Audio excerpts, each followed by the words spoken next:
Não, isso é muito verdade, né? A gente vê que tem casos de pessoas que dão um curso lá fora, Que é o mesmo curso que que é o daqui. mesmo curso que daqui, e vão profissionais daqui para lá. É claro que tem experiência de você conhecer um outro país, Sim, uma outra sim. cultura, aproveita, faz uma viagem, etc. Mas se for só a título de fazer aula mesmo, talvez não faça tanto Não sentido faça- assim, né? Não faça tanto sentido. É. E aí me diz uma coisa, vamos entrar num tema um pouquinho mais Polêmico. polêmico, será? Profissional de estética hoje, Nayan, na tua opinião, domina a eletroterapia do jeito que tem que dominar ou não? O que eu observo hoje que acontece, eu venho observando isso já há alguns anos, dentro do varejo, depois dentro da indústria, com toda a experiência que eu tenho, a profissional faz o movimento inverso. Ela primeiro compra para depois estudar. Eu falo isso. E aí, qual que é o grande problema? Aí você compra errado. E aí a pessoa fala assim para mim, eu recebo assim, ó, os meus directs é de rir. Professor, essa máquina é boa? Aí eu sempre penso, ela não fala mal de ninguém, ela deve ser melhor que muita gente. Tá paradinha lá, Tá paradinha, não fala mal de ninguém. No médico, ninguém deve ser melhor que muita gente que tá fazendo maldade aí com os outros. Concorda? Claro. Só que não existe máquina ruim. Foi você que não entendeu o que você precisava. Ah, mas tal máquina não entrega energia. Mas eles têm que informar a energia que está entregando. Você que não olhou a energia que está entregando. Não sabia os dados técnicos que precisava ter no Exatamente. equipamento que entregasse o resultado, né? Que entregasse o resultado. E teve uma vez que eu vivi uma situação dentro da empresa que eu trabalhava, por muitos anos, que foi assim. Toda sexta-feira, meu diretor trabalhava do meu lado. E eu era responsável por aprovar algumas coisas que iriam subir para o site. Só que se a Enem estava cheia de serviço e precisava subir rápido, o que é subir para o site? Subir a venda. Uhum. Então, vai subir sem a Enem ver. Aí falaram assim para mim, e aí um trabalho que eu sempre fiz que ninguém às vezes sabia. Essa aula que eu dava não era uma aula aleatória para os vendedores. O que a gente quer vender mais esse mês? Que é o que o profissional da estética não sabe. O que você está vendendo? O que você quer vender mais esse mês? Aquilo que você quer vender como procedimento, é isso que você tem que falar. Exato. Nas redes sociais, em todos os locais. Então, a gente não trabalhava... Por que a minha área era muito ampla? Porque o que a gente quer vender esse mês? É ultrassom? Então, a gente vai falar no marketing sobre ultrassom, vai treinar os vendedores sobre ultrassom, o compras vai comprar ou vai entender como que está a compra de ultrassom. Então, a gente fazia... Uma campanha sobre um determinado tema. Mas muito bem estruturada. E a gente tem que fazer isso dentro de uma clínica de estética também. E aí, era ultrassom. E o meu diretor estava do meu lado. Aí eu peguei, por título de curiosidade, joguei no site ultrassom. Apareceu um ultrassom novo. Eu olhei para ele e falei assim, quem que aprovou esse ultrassom aqui? Ah, você estava sem tempo, a gente subiu sem você ver. Eu falei, ah, tá, que bacana. Aí eu olhei com um olharzinho um pouquinho mais chato, né? Aí eu fui olhando. Aí eu chamei o coordenador de marketing. Comecei a olhar. Aí eu falei assim para ele, tô vendo a landing page do ultrassom tal. Tá bonita, né? Eu falei, tá bonita. Não tem um dado técnico. Qual é a frequência desse ultrassom? Qual é a potência desse ultrassom? Qual é o tamanho da era desse ultrassom? Aí ele falou assim, é verdade, não tem. Eu falei, então, como vocês querem vender? Aí sabe qual que foi a resposta que eu tive? A gente já vendeu 6. Eita. Aí eu ficava como chato. Já vendeu 6 e depois esse suporte você que ia ter que dar. Não só isso. Isso prova que ninguém pergunta. Não, isso é muito verdade. E aí, isso me deixava muito frustrada, Heitor. Muito frustrada. Porque você olhar assim e falar assim, cara, você está comprando sem você saber o que é. E lá na frente, talvez você vai falar que você comprou porque alguém indicou. Mas será que a pessoa realmente indicou? Ou você viu um vídeo? Ou você viu uma live? Ou uma amiga tua falou que é bom? Ou você viu o teu concorrente comprar e você não sabe a estratégia do teu concorrente? Porque a gente nunca sabe a estratégia do nosso concorrente. E, Nayan, eu não tenho dados específicos, mas pra mim... vamos chutar. Chuta baixo ou chuta alto? Chuta baixo. Chuta baixo? Vamos lá. 60% das pessoas que têm aparelho não domina 100% o aparelho. Sim.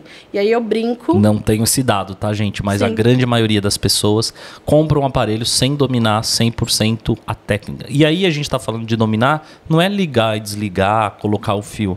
É você saber, o paciente tem esse perfil, por qual a frequência, qual a potência, qual o joule que eu vou utilizar naquele paciente, pelo perfil lipídico, pela espessura da pele, enfim... A correlacionar a técnica, né, o recurso terapêutico com o caso clínico específico e dali você vai tomar suas decisões e não só ficar, eu tenho modo gordura, modo gordura, tantos minutos. Mas será que esse tempo vai dar resultado nessa paciente? É isso, né? É exatamente isso. E aí, assim, quando eu entrei na Docs, essa era uma conversa que a gente tinha todos os dias. Eu e a Michelle Eduardo. E a Michelle falava assim, eu sou apaixonada no Híbrios. Apaixonada nele. E ela falava assim, e eu sempre quis protocolo pronto por Híbrios. E ela falava, não pode ter. A profissional tem que vir modular. Eu falava, e se não souber modular? Aí a pessoa fala que o equipamento não é bom. E é isso que a gente vê acontecer hoje. Lógico que a gente sabe que tem equipamentos que não são bons, a gente sabe.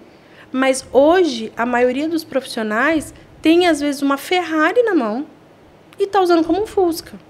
E eu sempre falo, a eletroterapia, ou você domina ela ou ela te domina. Não tem jeito.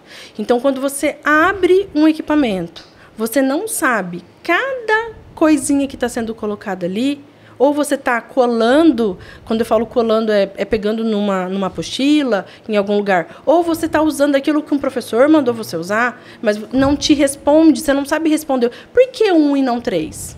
O porquê é muito importante, né? Por que 30 Hz e não 10?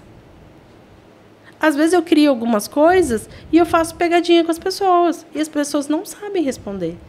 E aí você começa a entender que tem que ser um passo antes. A gente precisa conhecer a tecnologia, principalmente entender se o seu público vai comprar essa tecnologia, para depois você comprar. Mas não, primeiro você compra, depois você testa se o seu público quer, e aí depois você estuda. Aí a tecnologia não te volta o dinheiro. Aí você fala, não, foi uma besteira eu ter comprado aquele equipamento. Não, mas eu vou te dar um exemplo. Luz pulsada na praia. Eu nunca tive. Por quê? Porque a luz pulsada não pode ser usada em paciente que está com a melanina ativada. As minhas pacientes... Naya, mas tem muita clínica que tem na praia que tem luz pulsada. Tá, mas eu conheci o perfil das minhas pacientes. As minhas pacientes não deixavam de ir para a praia. Claro. Então, eu não tenho por que eu ter essa tecnologia. E só o fato de morar na região litorânea, a incidência solar é muito maior. Mas mesmo assim, às vezes você encontra algumas pessoas, não, mas eu tenho e eu atendo. Perfeito. É o teu público. As minhas pacientes, eu sempre sabia muito bem o que a gente ia vender para elas, o que elas gostavam de comprar. Então, eu sempre fui muito assertiva nas tecnologias. Eu nunca perdi dinheiro comprando equipamento. Eu fui muito feliz nas compras dos equipamentos que eu fiz. Mas porque também eu conhecia a eletroterapia. Eu sabia o motivo de usar cada parâmetro ali. Então, eu já recebi perguntas assim...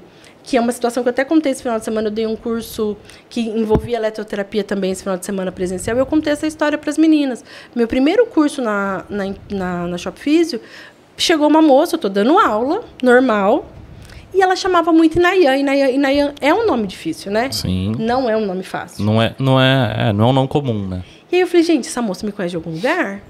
E eu tinha feito aquelas apresentações, qual é o teu nome, de onde você é? Ela falou, eu sou de São Sebastião. Mas a gente está falando de uma costa litorânea gigante. Uhum. E eu não tinha tempo para falar assim, que legal, de onde você é? Eu só falei assim, nossa, que bom, eu tive clínica lá. E comecei a aula. No meio da aula, ela parou e falou assim para mim, eu posso te fazer uma pergunta? Eu falei, pode. Me explica por que eu tinha equipamentos melhores que o seu. Nossa. E eu tinha menos paciente que você e menos resultado. Aí eu falei, então vamos voltar um minutinho aí. De novo, prazer. Qual é o seu nome? Prazer, concorrente.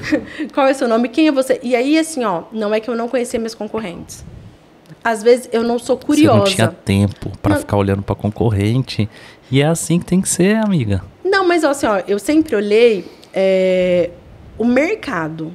Mesmo na época da clínica. Então, assim, eu sabia que tinha uma mulher que atendia em tal lugar, que trabalhava com tal tecnologia. Então, eu sabia. Eu não era uma pessoa que não olhava. Mas eu não ia atrás do rosto dela. Certo. Eu não sou curiosa. Eu costumo brincar que corno é curioso. Eu talvez que você nunca vou ser respondeu pra corno. ela? Isso aí se dá um motivo que eu tô aqui dando aula pra você e você tá assim. Não. Aí eu falei, então vamos lá. Quem é você? Ela falou quem ela era. Eu falei, tá, que legal. Que equipamento que você tem? Hoje. Vamos falar de hoje, né? Porque já passou, eu não tô lá há bastante tempo. Ela falou, tenho esse. Falei, tá, na época eu tinha esse. Beleza. Olha, se a gente comparar, esse aqui realmente é melhor por causa disso. Esse aqui é melhor por causa disso. Esse meu aqui é melhor. Eu comprei antes, então vamos entender algumas coisas? Você comprou tecnologia depois que eu comprei. Então, quando você compra antes, qual que é o preço de ser pioneiro? Você pode comprar uma tecnologia que depois ela vai se evoluir e você já está com a tecnologia aqui. Certo. Concorda? Sim. Então, assim, às vezes, você ser o primeiro tem a vantagem. Você fica a referência sobre aquilo. Exato. Qual é a desvantagem? Se a gente está falando em compra, você comprou um equipamento que custou 19, 20 mil e você não vai se desfazer dele porque no ano seguinte lançou uma máquina igual. Não dá. Mas é igual carro, né? Você não vai toda hora Exato. também. Aí eu falei para ela, só que agora eu vou te explicar o segredo. Eu sei fazer as contas. Ultrassom é tempo dependente de resultado. Se eu executo o tempo certo, eu tenho a mesma resposta que você. Até mesmo porque, por que você acha que a tua máquina é melhor que a minha? Ela falou, porque a tua máquina tinha 45 watts e a minha tem 54. Falei, mas as duas entregam 3 watts por centímetro quadrado. Não é a mesma coisa? Sim. Sim. Ela falou, eu falei, então. Então, se eu executo o tempo certo, eu tenho o mesmo resultado que você. Agora, se eu sei usar um ultrassom, de novo ultrassom na minha vida, eu amo ultrassom. Se eu sei usar ultrassom, a minha resposta vai ser melhor que a tua. Mesmo você tendo uma máquina que você acha que é mais potente. Porque, na realidade, ela não é mais potente. Se fosse